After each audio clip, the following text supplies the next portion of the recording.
Otavio, Ted, welcome to the podcast. I don't know, do people normally call you Ted or Otavio? That's a big question. Here in Asia, people just don't know how to say Otavio, so they call me Otto because Otto, it's easier. I love Otto. that. That's my nickname here. But Ted is also good. Okay, no, I like it, but Otto is even better. It's actually even easier because it's a good nickname in every language, so that's good. Exactly. Okay. Actually, I kind of created it when people were calling me like they were like Otapio, and I was like, dude, just come with Otto, that's good. And they're like Otto, yeah. That's great. I like that. Oh, well, welcome, Otto, to the podcast. Thank you so much. So we'll start with a few icebreakers before we dive into the topics. First of all, so people can place you in the world map. Where are you currently located? Oh, I'm located in Indonesia, in a small and very chill island called Gilimeno. It's one of the three Gilis in Lombok. Some people go to Gili T for party, some people go to Gili Air for couple honeymoon, and I came to Gilimeno to chill and dive. That's what I do Nice. best. Sounds like a good lifestyle. And talking about lifestyle, what is your favorite morning routine? Oh, my favorite.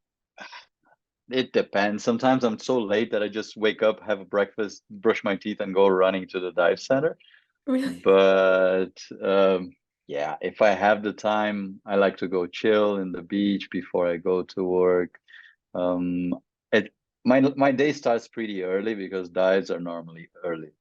So Okay. sometimes I have to be at 6 in the morning in the dive center for a sunrise dive, or sometimes it happens at like being at 8. So Well, then that I have that a bit more time. that sounds like a pretty good morning routine, just like waking, going diving, and sunrise. That sounds awesome. Yeah. No, it's. I mean, I don't have anything to complain about. That is pretty good. Cool. So I know we were talking before and you said you have a mini fridge now in your room, but normally what will one always find in your fridge? Ooh, I Are have you it gonna here. open Like, it?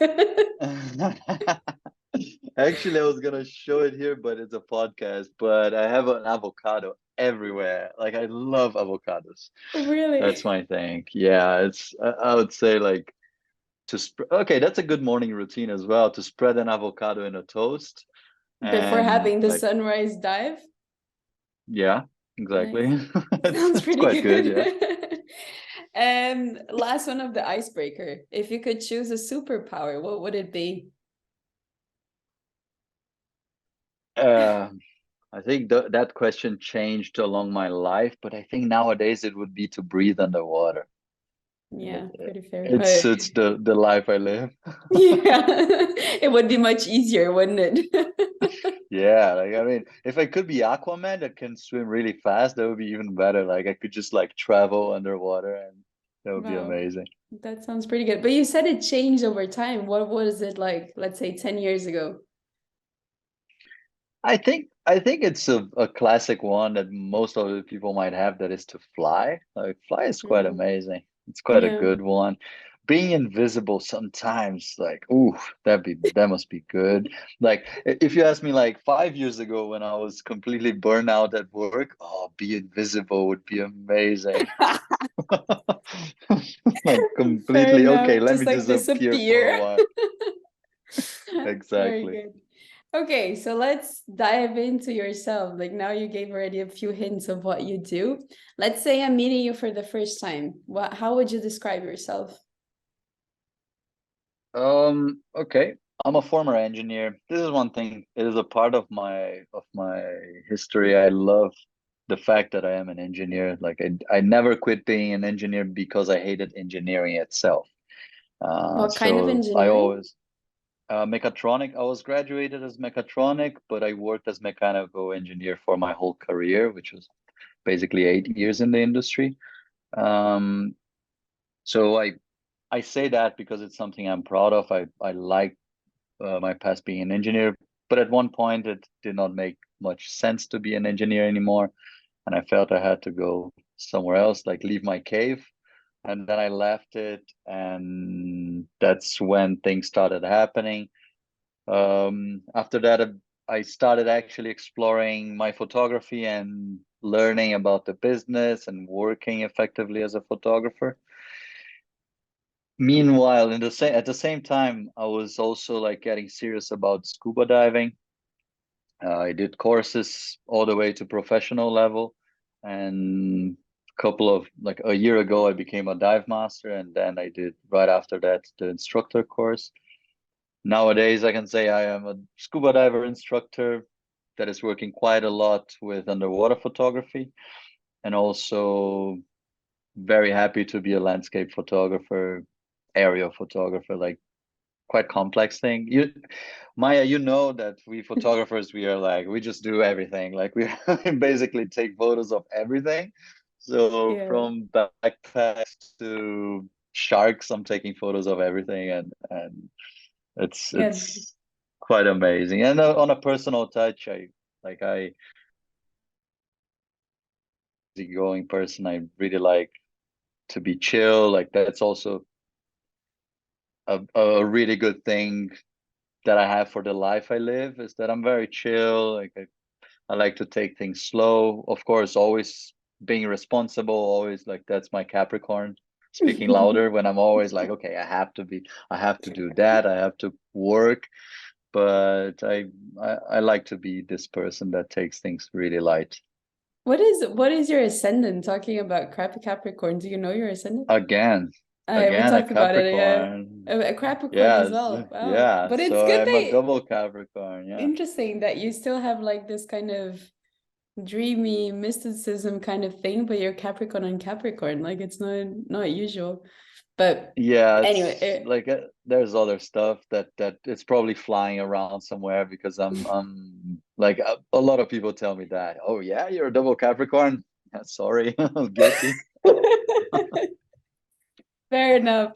But so like from what you're saying, like you mentioned that you studied engineering. You're now in Asia. Recently, you also said in your social media that Indonesia is actually your new home. But we know each other from Brazil because that's where you used to live.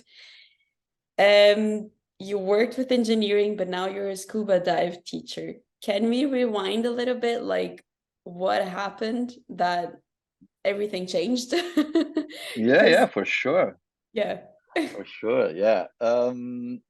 So as every crazy story, like mine was also like this. I started so I was having a pretty happy life as an engineer, like having great opportunities in the company I used to work for.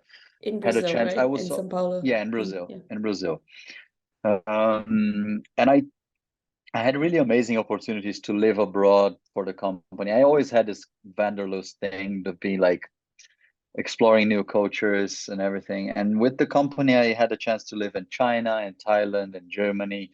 Um, I went like during college, I went to study in Germany. So I always had this thing about like people say like getting out of your comfort zone, but in the end, it is my comfort zone to be exploring those things. So Yeah. um, it is my comfort zone to be out of the comfort zone. So it's and I was really happy until I went back. I finished my assignment in China and I went back to Brazil, and things started getting a bit slow, not in a promotion aspect, more thinking about like this exploring. Like Mm. there was nothing new going on. I was having every day 2 hours in the car, 1 hour in the car to go to work, 2 hours to come back. It was like I spent on average 2.5 hours a day inside my car. Uh, there was one day that I was like, yeah, you know what? I would spend a month going by public transport, which took me 4 hours a day, but at least I was, because I was feeling like I was not doing much for myself,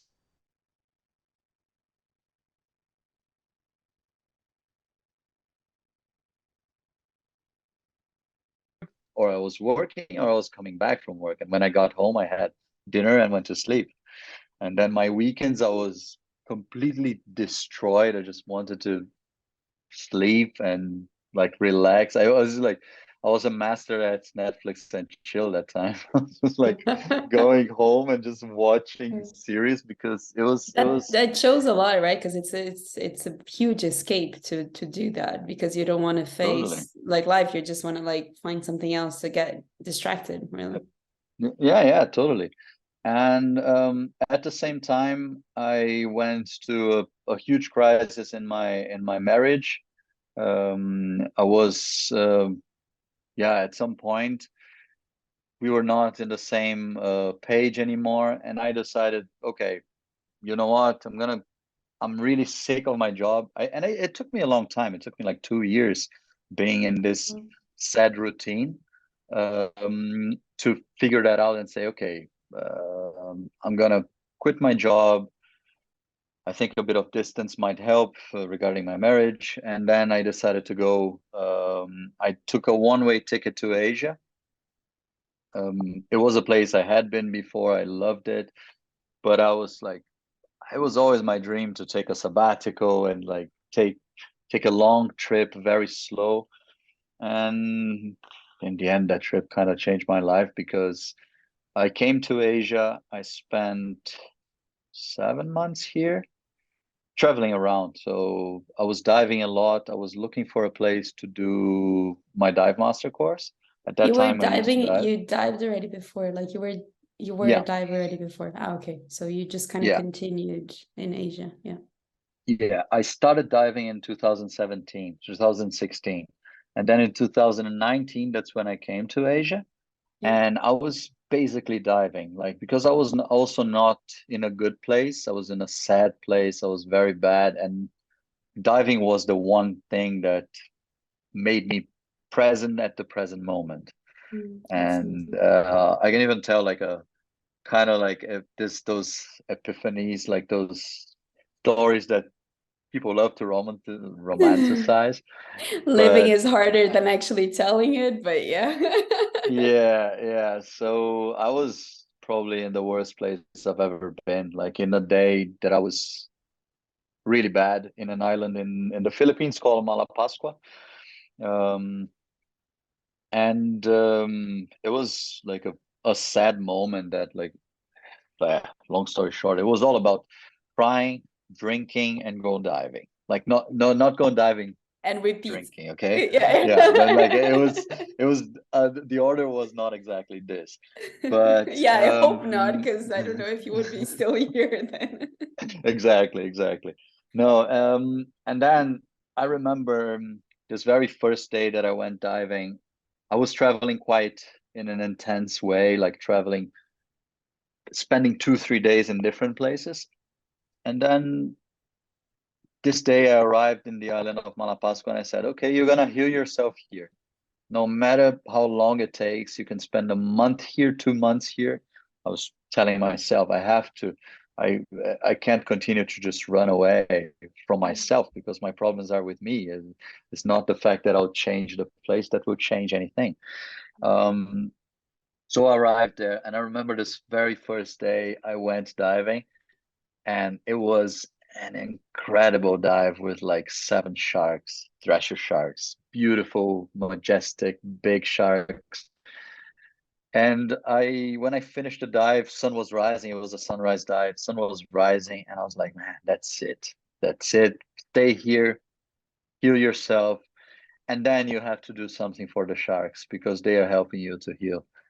And I got that's even when I goosebumps. decided to, yeah, it's I mean, yeah, it sounds romantic like as a story, but in the end it is exactly what happened to me. I I have the proof in my body because I went doing a tattoo after that. I said, okay, I have to remind myself what happened back then because the sharks rescued me and to work for them. That's why I decided to be underwater photographer and work bringing consciousness through photography, like especially for sharks and rays because they are my thing. So I spent those 7 months diving a lot and taking a lot of photos, but not actually thinking about the business. After that, like I still had some savings from my work, so I was traveling, taking photos, and doing what made me feel good. Then I went to Australia for another month, also doing the same, meeting friends, because I reached a level, it was Christmas time, I reached a level that I was getting really homesick, and I needed to feel someone close. I needed friends. I needed to spend Christmas in a place that was not a hostel full of people that I just met and that Yeah, I would like say goodbye the homemade next day. meals and kind of people that know you Exactly. from the past, that you can just like enter a conversation and not explain who you are, what you do, or whatever. Exactly. Exactly. People that when you meet, it is amazing. Don't get me wrong, but the 20th question is, what is your name? Because first people ask, where you're from, where have you been so far, where are you going to next, how long have you been traveling? So at one point, after living a long time on the road, those kind of interactions, they are amazing, but it takes a lot of energy to make friends and say goodbye the next day. And it's so many goodbyes. A friend of mine that I met on the road, she said a really remarkable thing, that is, the only hugs you give when you're on the road are goodbye hugs. That Oh is wow, freaking that's strong. intense. Yeah, that never heard about that, but it's really strong. Yeah, It that's is really really intense. strong. And after that, I went. One of my best friends, he lives in Australia. I was like, yeah, I need a friend. I need. I Mm. was not completely healed, but I was much better. But I needed someone to feel home. Home, yeah. And then spent in Australia. Went back to Brazil with a ticket bought to Indonesia, with my dive master course paid for, everything set, and I decided to just go to Brazil to empty my apartment, sell my car. That was what I wanted to do. But then I went to Brazil and COVID hit, and I had to spend long months home. I Well, mean, but I on didn't the have a home anymore. but the good thing is that like you that's what you wanted going to Australia, right? Like you wanted home and then you went to Brazil actually thinking that you're gonna like now I'm gonna start again on the road. It's like no, you're gonna stay home a little bit longer. You're gonna stay, which is a good thing because um, in the end, I got super close contact with all my nephews and nieces. In a time they were really like 6, 7 years old, 5 years old, and 3 years old. So it was amazing. But after 2, 3 months of pandemic, no one knew what would happen, how long that would last. I decided, okay, now I have to actually think what I'm gonna be doing. And Am you're I gonna staying be a with your photographer? parents then, Yeah, or yeah. I stayed at my parents' place. Also, one thing that after a while, after such a long time being completely free, you're like, okay, like you feel a bit, I don't know, suffocated. Like, Yeah. and it's not due to them because they are amazing. They they they are really amazing to me. But it is because of me. I just Yeah, you felt have a different sense of freedom. freedom. Yeah, yeah, yeah. Of course. Exactly. So I decided to go to the northeast of Brazil. That's where I was doing a lot of photos. And at that time, I started printing my photos as fine art prints just to give it a try. I wanted to try different papers. I wanted to see how the resolution was for the prints. And I got lucky because I sold like 5 prints in a week, Wow. like to friends, just by showing on Instagram, and they're like, "Oh, I'm interested. I'm interested." And in the end, I said, okay, there's a business there. Let's structure it and become actually a photographer. And I started calling myself a photographer because until then I called myself a traveler. When the immigration was difficult, I said I was an engineer because that made things easier. I You had could always, use and now whatever I title you wanted. Yeah. exactly, exactly. And at that moment, it kind of like flipped the switch, and I decided, okay, now I'm a photographer. Let's structure the business. I started studying the fine art as a business, uh, but I was missing so much diving. It was something that I woke up thinking about. I went to sleep thinking about, and it took me a lot of a lot of therapy and a lot of actually inner strength to actually work on that, because I could not go diving anywhere. I spent, after spending 8 months diving every 2 days, every 3 days, I suddenly was for 1 year, 1.5 years without diving. And I was like completely, that was the moment I was homesick. I was super homesick. And I was not just thinking about diving, I was thinking about diving in Indonesia. I was like, yeah, that's my favorite place in the world. I want to dive there. I even went diving in Brazil. It was really cool, but I was missing. Uh, but I gave it a try for working with some dive centers in Egypt. That was 2021 already.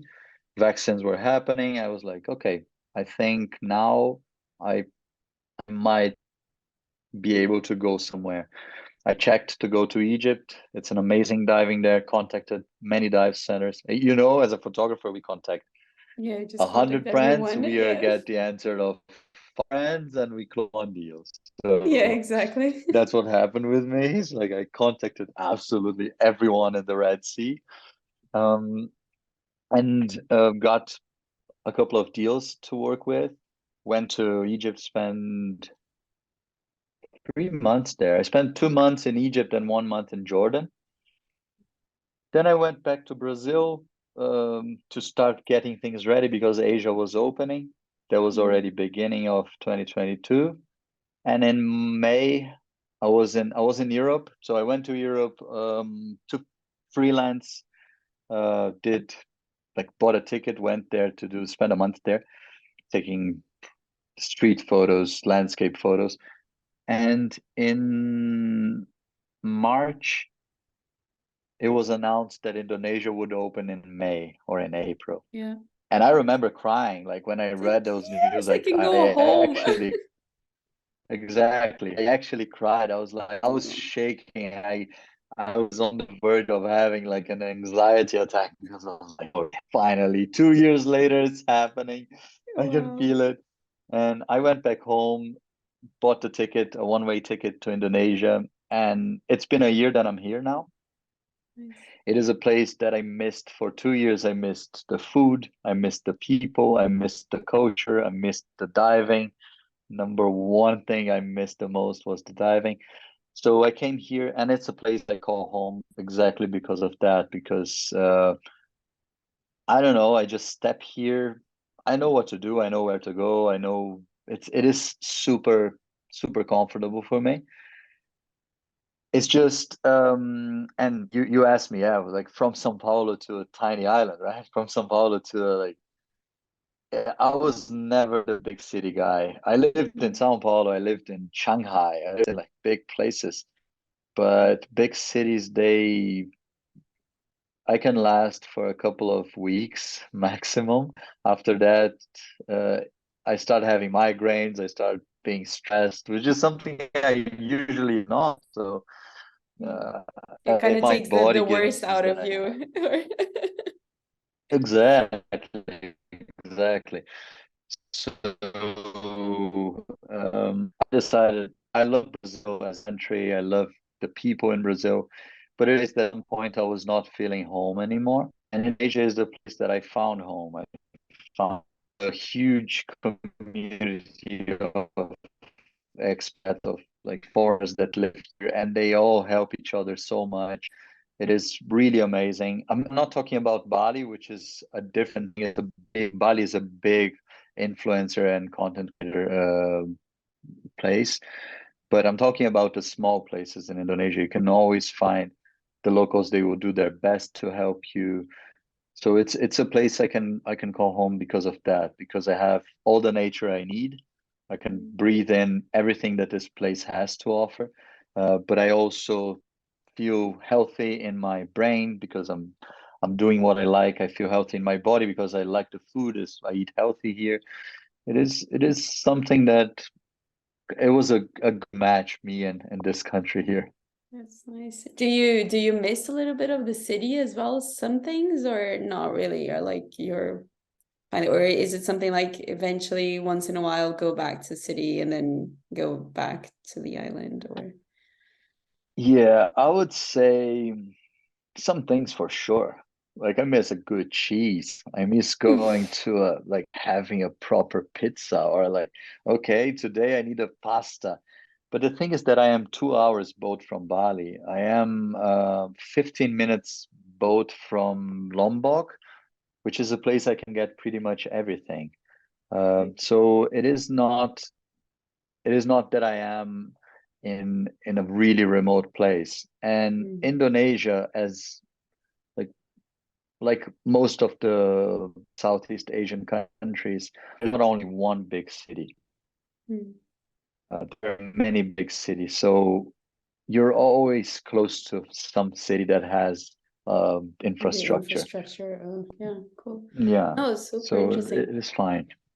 And I think, I mean, one of the things that I thought it was interesting, these 2 years gap that you had between like wanting to go and then actually going, I think from what you're saying, they were actually very important for you to be able to arrive in Indonesia with another mindset. Like you had done all the business, you saw everything that was opportunity, like that, where there were opportunities with photography in those 2 years, that if you hadn't been those 2 years in Brazil, maybe you wouldn't have succeeded that well in Indonesia, because you wouldn't have had that time to actually figure certain things out, right? So it seems to me that the timing was actually perfect.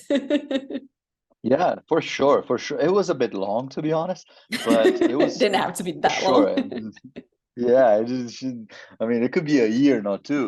But no, but to be honest, it was a game changer for me because that's when I actually um regarding my job as a photographer, not only underwater photographer, but as a photographer, like selling the prints and actually going out there and checking with brands and checking how I could make my living from that. That is one thing. Underwater photography. So the fact that I didn't come to Indonesia, Indonesia is spectacular for underwater photography. But if it was the first country I would have come with my gear, I would be so frustrated not to be able to register what there is here.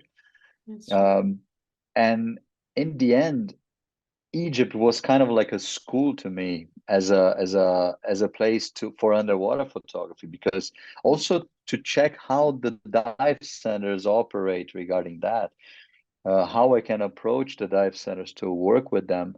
And now that I'm here in Indonesia, they are still difficult as someone that works in the creative industry. It's always going to be difficult for us, right? But it is at least it is something that I'm more used to. I know how to do, I know how to behave.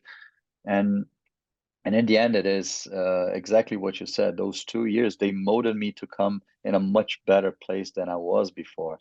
uh, I think at the end of the day, coming to Indonesia 2 years later, a lot of people they just say, "Oh, you romanticized for 2 years. Didn't you get frustrated?" In the end, it was completely different than I was thinking, but it was much better.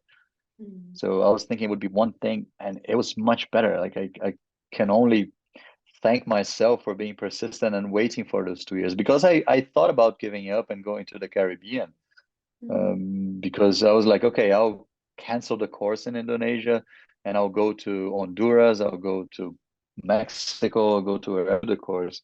But now I see it was the best choice I could have done is to just wait, chill, relax, and then Take the time uh, that the universe is giving to you and live it until exactly. you the time is ripe. Yeah, that's amazing. Yeah. I mean, you mentioned the photography being one of the passions that you started developing, and then also the scuba diving being another passion that you also developed, and now you currently combine both, as you said. And a lot of people, they say, you know, like when you combine like when you do your hobby or your passion a job, it can lose its charm, or some people get annoyed by it or lose the interest in it. And now in your case you have two in one, and you made that your profession, right? I mean, of course you also have the single ones on their own as well. Has it ever happened to you that you kind of like, I don't want to do this anymore? Like, has it become a burden in some way? And if not, do you feel like it could happen, and how do you cope with it? So far not. Like so That's far, good. I haven't thought about quitting. If at one point I do, we can do another podcast because it will probably be another crisis, and there's gonna be another Ted, another Otavio coming out of it. But regarding this thing of working with your hobby, I think there's a strong difference when we say hobby and passion, because a hobby in the end, it doesn't give you any, let's say, responsibility. You just go and you do exactly what you like. Like a hobby, basically, let's say your hobby is photography. You're gonna buy the gear, you're gonna go out, you're gonna take some photos, and then you're gonna get home, you're gonna edit the photos, and that's when it finishes. And we as photographers, we have to work way more than that. It's not, there's a long way before going out for photos. There's a whole script that we have to do. There's a whole like setup that we have to do. Like I spend at least 1 hour setting my gear before I enter the water. Like I Yeah, have and to you pump also the have air out. underwater water, yeah, which needs even more um like logistics and attention, right? Exactly.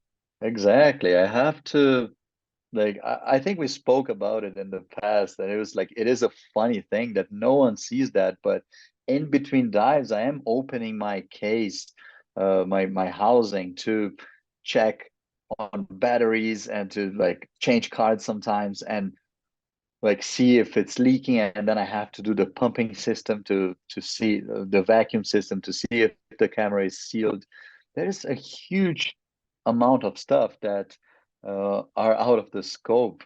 So I think as a professional, um, I cannot face this as a hobby. I face this more as something I do with passion, because then it comes approaching clients, which is something that is not easy, is not um, like we live in a world, unfortunately, that very few are valued by their creative skills.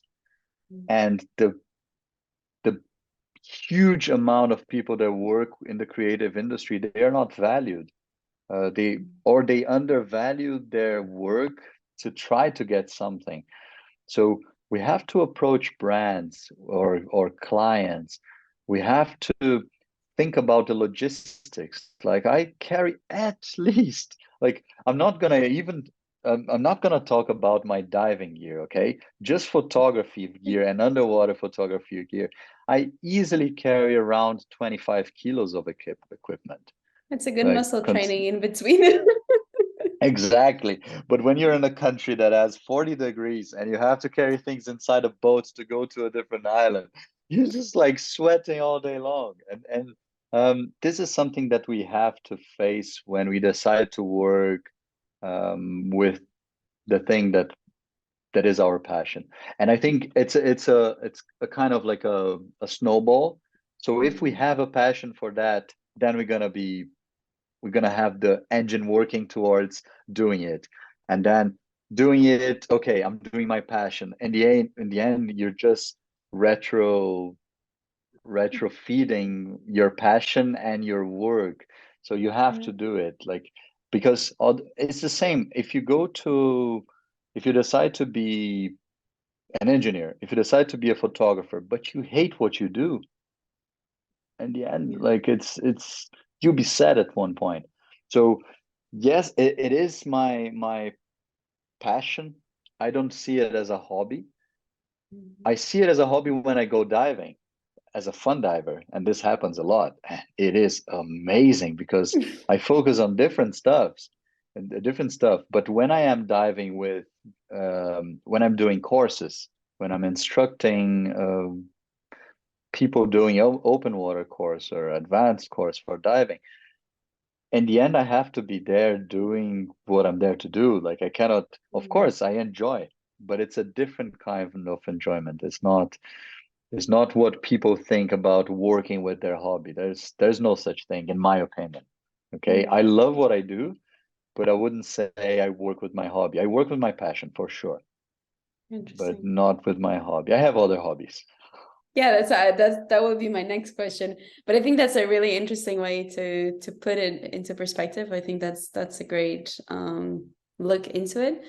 And now I'm curious. I mean, you did mention that part of your hobby is like in theory what you do as your passion, as your profession, but not the same way. What other hobbies do you have besides diving and taking pictures?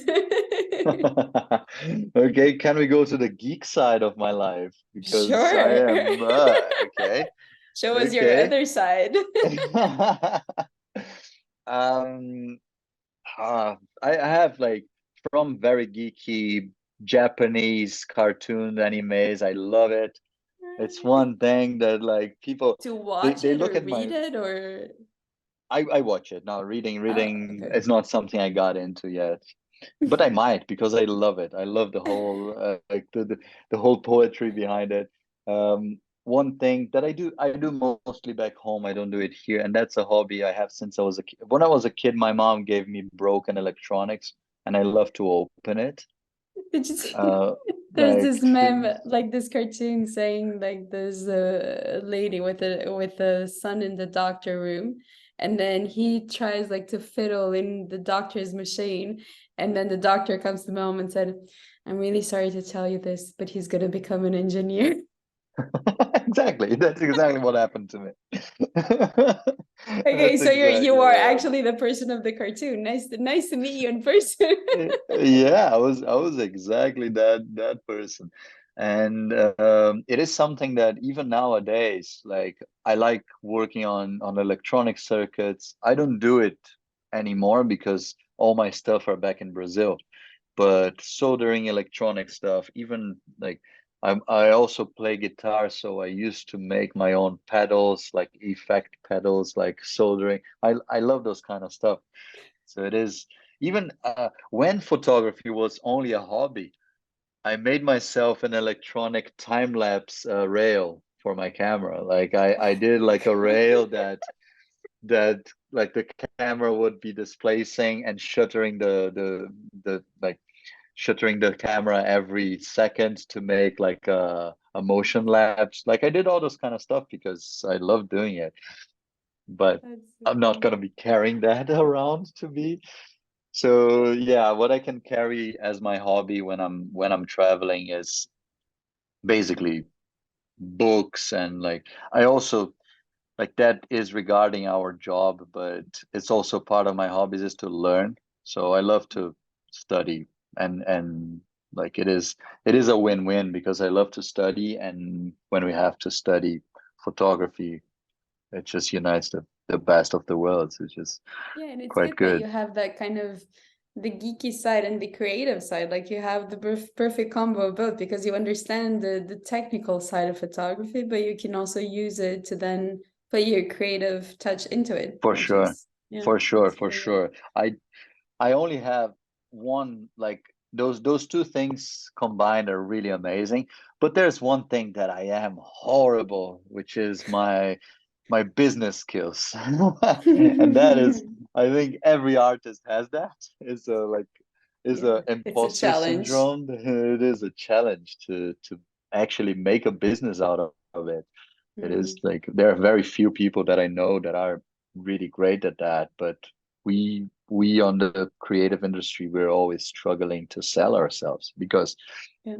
the world is not valuing, but we try to enter it in a way. It Yeah, is like it's a tricky, really it's kind of a little bit of a mind fuck, right?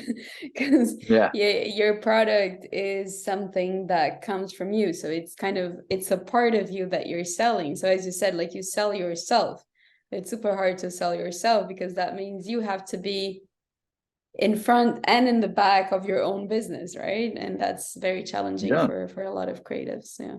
yeah. I remember a couple of years ago when I started doing the fine art prints, I had this idea of doing reels on my Instagram, showing the people the story behind a print.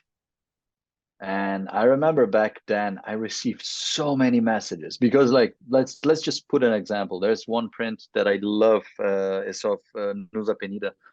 It's an aerial zenithal or top down shot I took in one of the most famous beaches there.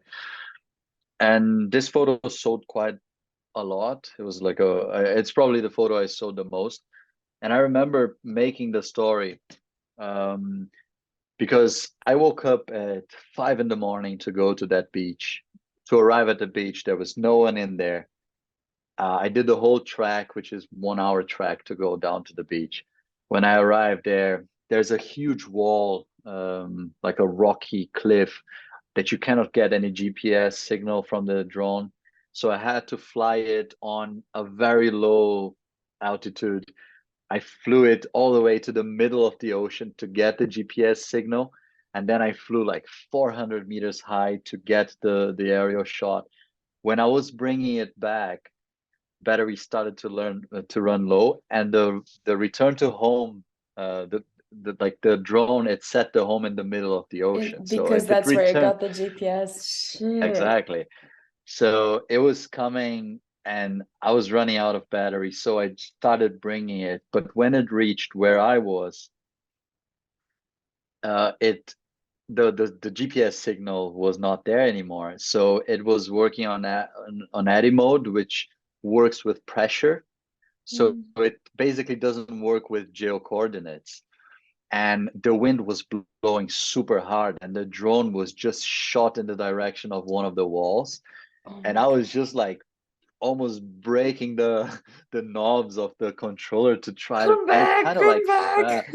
no, it was just like, and then it fell on the like it kind of like fell on the sand like, and after that I had to clean the drone and went back the whole cliff up, went back home, edited the photos. And those things people don't see when they see the photos, right? Yeah. So you tell those stories, and I told this story back then, but of course it was an Instagram reel, so I could not tell in details what actually happened. I just said I almost crashed it. But then um, it is, how do you value that? How do you like add Put that value to into, that? yeah, like a Like a monetary photo, value, right? Yeah. exactly, because when like, and I can use that as an example because I worked in industry. When you're an engineer, you design a product that you have all the gross material you're gonna use to make it. You have Mm. the hour of the engineer, the hour of the machines in the workshop. You have the cost of it. You can just write it And down, all then the costs and the sources that you exactly, need, and then you have a final cost balance. Then you can add a margin, and then you have the final product, like that's it. In the final end, that's price. Yeah. it. And as a photo, how do you say, okay, this photo I'm gonna charge like $100 for this photo, but in the end, just for the drone you paid like 2,000 or like sometimes even more. Or and it's not like you cannot even think, okay, I'm gonna put the cost of the drone, but in the end, that you need an insurance for that as well. So Yeah. it's super tricky for us to sell ourselves because to put a number is the most difficult thing of it. Yeah, and as you said, I think it's also something that you can't, unless you were a very good storyteller and you can somehow tell the story behind that picture in a way that people feel even more attached to it, then you can maybe put a higher price, then people will understand the higher price. But that's usually not the case, right? Like people just see the final image and they're like, oh, nice image. Why does it cost so much more than one that I find in another shop, I don't know where?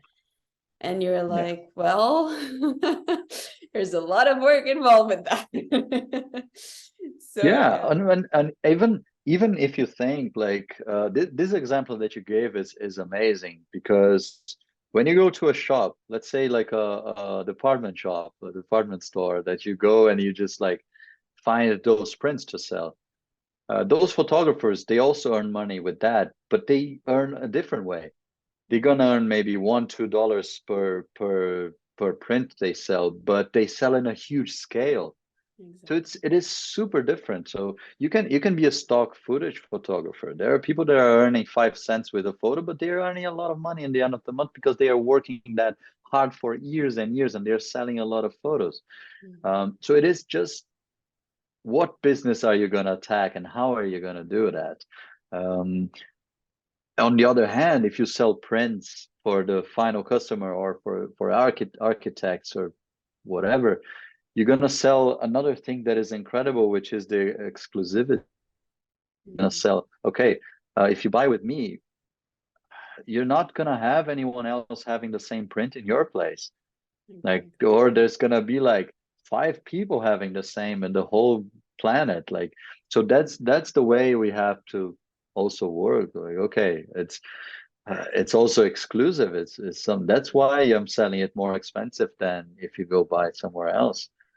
Yeah, And it those are goes two back to businesses. marketing. Yeah, exactly. It's like a business strategy question and then the marketing side as well. Because I mean, yeah, in the art world anyway, right? Like you have artworks that people are paying 20, 30,000 for a piece, and others that don't want to spend more than $20 in Exactly. maybe something that's not fair to say similar, but kind of from a perspective, from an outside perspective, without knowing what's in that, really, what is the story behind how much work.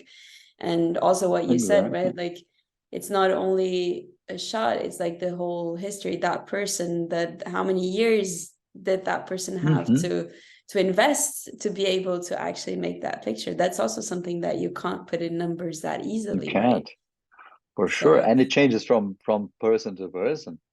mm, Like from one to another. Like there are people there, they just need the technical they just need to learn the technical part, but because they are super creative and they're gonna pick it like in a year. There are people that study for 3 years.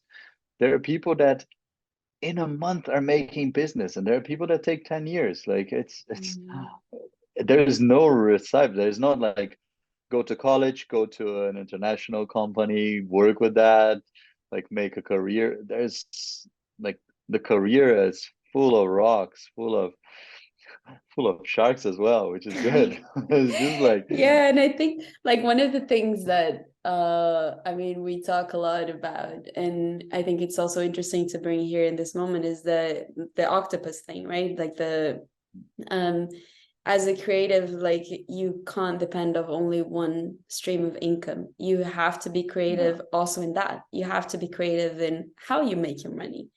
Like, totally. and that's something that it's also super hard, right? Because you have one thing here, one thing there. Where are you going to put your energy? Where are you going to invest? Like, there's so many things involved in the daily routine and the daily life Yeah. that you have to consider, right? And Yeah, the income octopus is something we have spoken a lot, and I yeah. think it is every artist should work with that, because in the end, um, you have to have different sources of income. Like I said, I'm super thankful for the prints at the beginning, because they were the, like when I started doing it, it was when I decided to actually become a photographer. And okay, I'm gonna live with that. It is not my favorite thing. I'd love to see a photo of mine become a print. I think it's amazing. It's beautiful. It's like photography the way it used to be 20, 30 years ago. That is beautiful. I really love it. But it is not my favorite kind of business. Mm. So, what is my favorite kind of business? Oh, if I can work with brands, if I can work with dive centers, if I can work for the planet, like making consciousness, that's what I would do. But in the end, this doesn't pay my bills. And like it's always, okay, I have to do what I, because if I go only for the commercial, um, at some point I might be frustrated with what I'm doing, Mm. Yeah, because because you're I will be not giving money food to driven. that, yeah, to that creative side that much, right? Exactly. And I love to show, every time I approach clients, I love to send them my authorial portfolio as well, because this is what I can do best. Like, Mm. of course, if they want to say, do that, I will do. But if they say, no, you have complete creative freedom, Freedom. that Mm. is incredible. When a client says that, ooh, and in the diving industry, it happens a lot Oh, because really? no That's one good. will be underwater saying, do that. Well, the maximum that they will do is, okay, we have some courses today. Can you take photos of the divers? But in 1 hour dive, I'm going to take photos of the divers for 20 minutes, and then I'm going to do the authorial part, which the dive Mm. centers benefit from as well. So it is something that I really like doing, is when they say, okay, you go. It's I have friends that are tattoo artists, and I did tattoos with them, and Mm. I came to them and I said, dude, you can do, like, Whatever you want. be free to choose.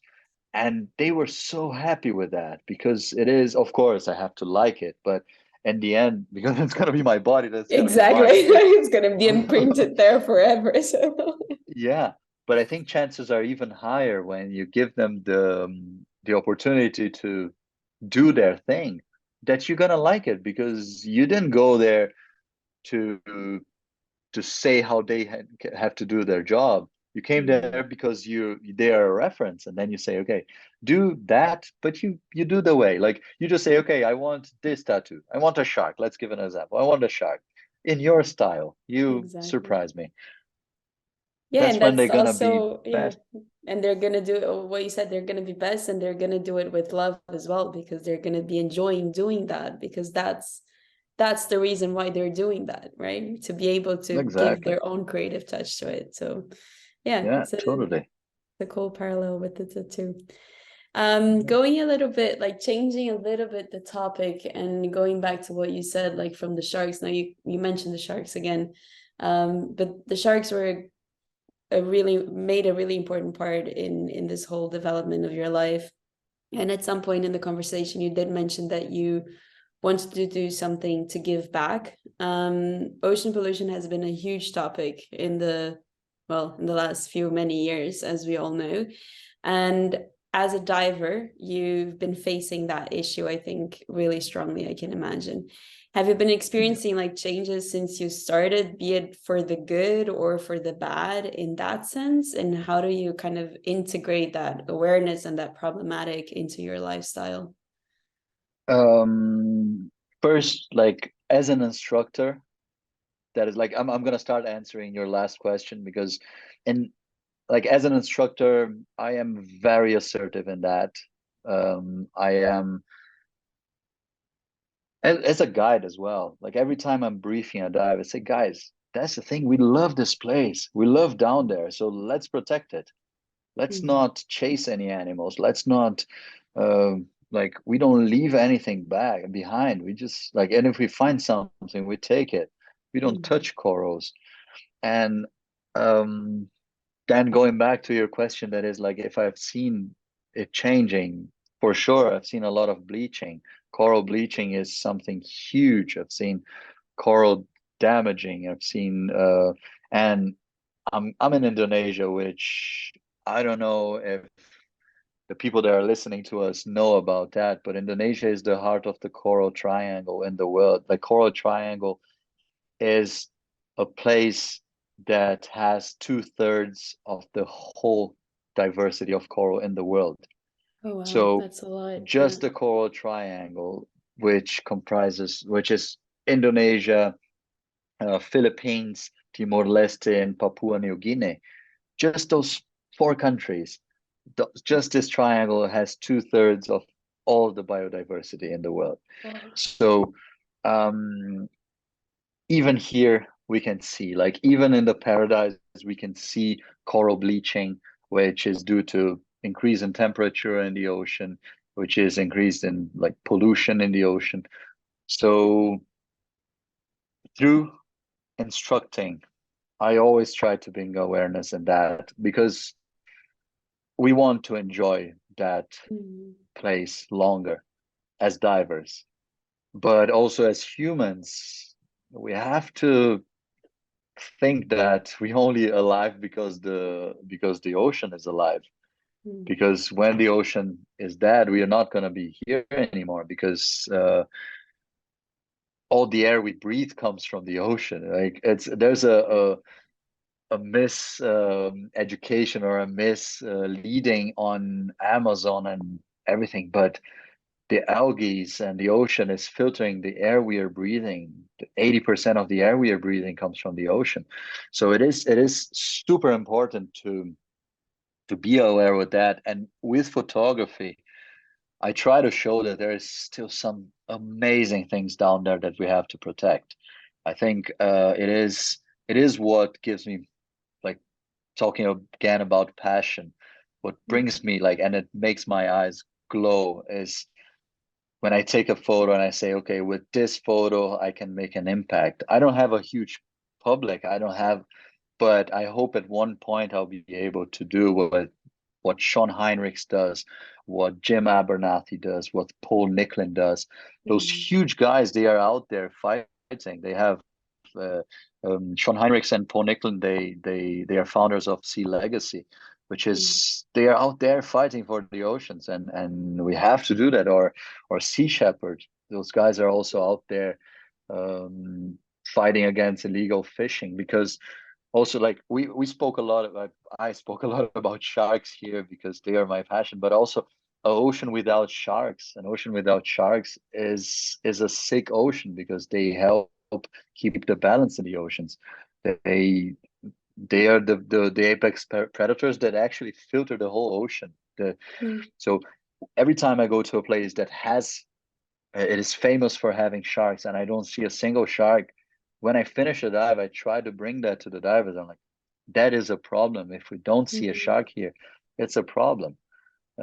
So I think conservation is at the same time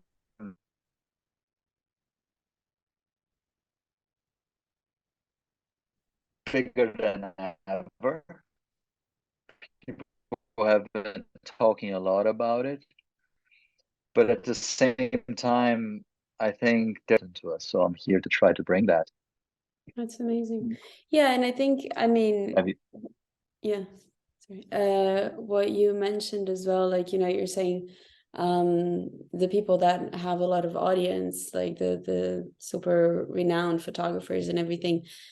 But I think, I mean, just by doing your part, you're already doing so much. I mean, by showing through your pictures, but also through your dive courses, that you can actually show the people that piece and make them aware of that. I mean, that's already a huge influence, because you know you kind of, those people are going to tell to someone else, and they're going to, if you inspire at least, I don't know, be it one person, be it five persons, that people, like, I don't know, like, if you even a small amount of number, I mean, that can have such a magnitude that you can't, you might not be able to see because you don't know the effect that you did.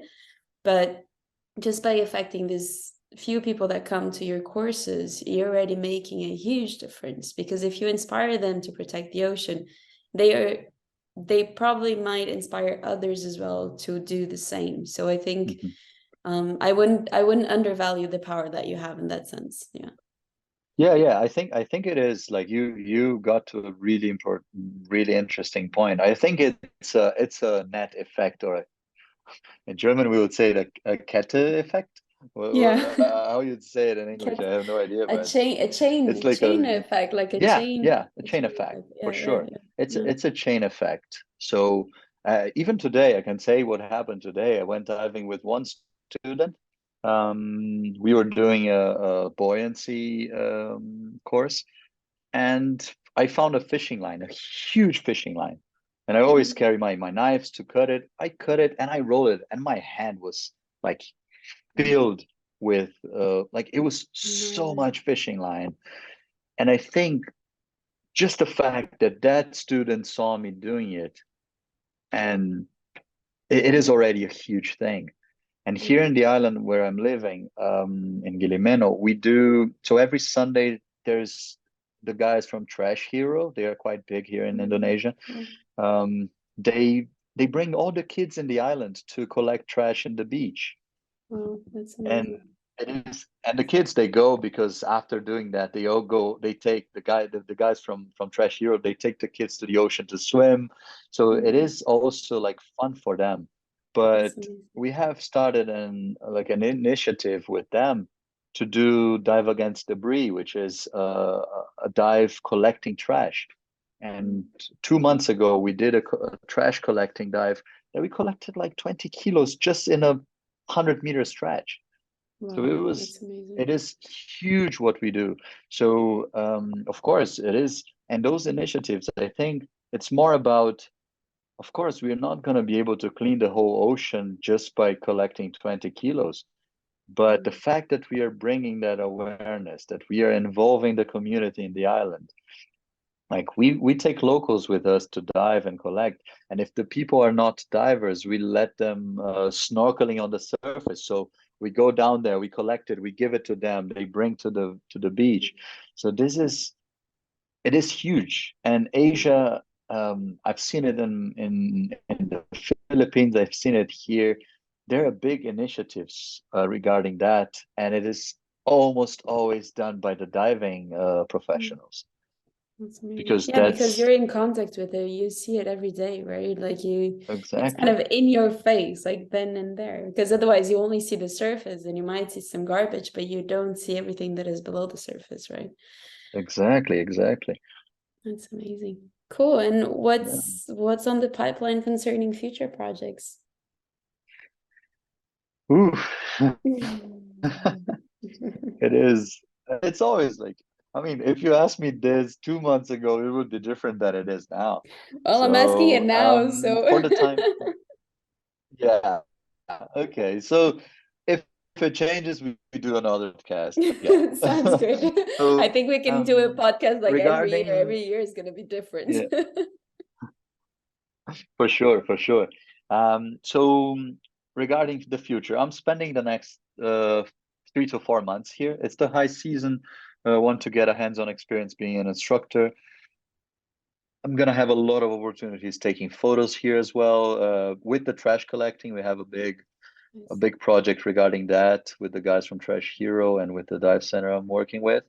So we're gonna be doing trash collecting and like using photos to create impact on that, and also tagging big players like Paddy, which is the agency of diving instructing, but also the Paddy Aware, like which is the guys that do the conservation part of it. So we are tagging them, and hopefully they are like one of them. We already had good, like they were just reposting, but just the fact that they repost is a big thing It's for us. huge already. Yeah. So we are doing that. Also, instructing is in the next month gonna be a big thing. I'm getting back in track with my Instagram. Like I have been posting stories a lot, but I was not posting that much on my feed. But a couple of weeks ago, I was like, okay, just do that. Do I have a huge it. portfolio. I have to put my stuff out. So I work on that. I worked on my website, and yeah, in the future. So I have after being here in Indonesia, I plan to go to Australia. It's a short-term thing, like half a year. Gonna plan to work there as a photographer, as a diver, or whatever Whatever comes life to brings. my, yeah, exactly, whatever the universe brings to me. But the idea is to come back to Southeast Asia after that, or maybe go to the Caribbean. Like I never know that, but I I I still think there's some things to do here in Southeast Asia, especially in Indonesia, and always taking more photos, working with brands. Could be for diving gear, could be brands of housing underwater photography. Like I'm really, that is something that really plays a big thing for me. I love what those guys do, and I want to do that. So use the authorial part also to work on those projects. And for sure, like continue with the prints, continue like working with With the all the brands I already tentacles work of the with. octopus. All the tentacles of the octopus. The idea is to continue and not just thinking about the income, but also thinking about what is making my life lighter, which is I am in a much better place than I was in the past. So I'm happy to be here and I want to continue. Of course, don't listeners, don't think that life is just It's pretty perfect. here. It's not. Yeah. Yeah, it's not. But there are difficult days. There always is. But the important thing is to keep the balance positive. Is to keep the Mm. balance. Okay, I am happy with the life I'm living. Difficult days, they're gonna exist anywhere with anything I do, but here I'm happy, and in the balance, it is very positive. So I just want to continue doing it and That's hopefully amazing. meet other souls because I've heard there's some souls coming. So hopefully I'm gonna meet some of them in the future. For sure. I mean, Yeah. you addressed the listeners a little bit, so that's like we're slowly coming to an end. But if you could give one advice, I guess, to your younger self, what would it be? Now that you have like that you consider yourself in a happy place. Oh yeah, that is to all the kids listening. That is I mean, that what is would you would have like to her hear? No, wait, conjugating. What would you have liked to hear when you were a small kid that would have helped you in your process? I would say another thing, like not to try to be too romantic on that, but um, I would say what my parents said to me that I have to love what I do. Like I have to go with passion. And when I find it, just have to keep chasing it. They were very supportive on all my changes in my life. And I think that is a thing that I would say to myself as well. Of course, I would say buy some Bitcoins for sure. Like everyone would say that, but like buy it when it's 1 cent. Like, but I would also say don't think too much about. Of course, think about the future, but don't go too further on that. Like live the present, like and listen to your feelings, listen to your body, listen. Sometimes we tend to ignore our feelings and we tend to say, okay, like this is like my brain is gonna delete this feeling. No, sometimes we are unhappy doing something and we have to listen to that. So this is one big advice that I would give because it took me a long time to make the change. It was a long road, and I would say, yeah, like listen to what is happening to yourself and take a change because the world is not going to make it for you. If you don't get out of the cave, things are not going to happen. You gotta give that last phrase of the road. Oh, that is a That's a lovely good one. Okay, finishing in. okay, so I have to tell to the listeners what happened. Okay, so Okay. because that Final changed my life, story. and the final story that changed my life, and that changed yours as well because we spoke about that. So a couple of years ago in Guatemala, I met this girl from Canada. Don't know her name. Maybe I don't even remember her face. I remember her eyes. They were like very deep eyes, like blue eyes, but I don't remember her like that much. And we were just talking about she was also a free soul traveling around. She was not a photographer or anything, but back then I wanted to go travel, but I was not sure about that. And she was 2 years on the road, and she just told me, "Dude, go. At one point, the road will tell you what you have to do." And the road told me what I had to do. So You're still on the I road and it's still telling you what you do. exactly every week it tells me a different thing, and I'm just following it. But it was the best thing to hear the road and actually listen to what it had to tell me because in the end of the day, that's it. I'm living happy now because at one point I listened to that, and I listened to that girl. Like she probably doesn't remember me as well, but what she said impacted me quite a lot.